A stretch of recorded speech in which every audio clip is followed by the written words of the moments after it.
Today's story goes beyond just physical strength. It's about the right mindset. This bodybuilder did not wait for the ideal gym CTR movement to start.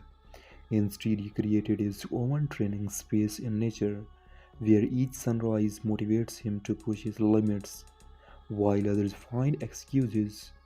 He has crafted an environment that fosters discipline.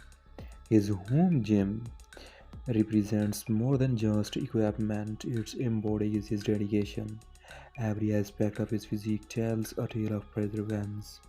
His strong legs are the result of relentless practice, a resilient core developed through patience, and a body that showcases years of concentrated effort.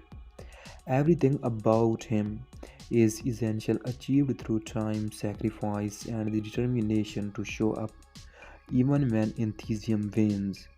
His name is Mr. Mustafa. By sharing his journey online, he does more than just a post video.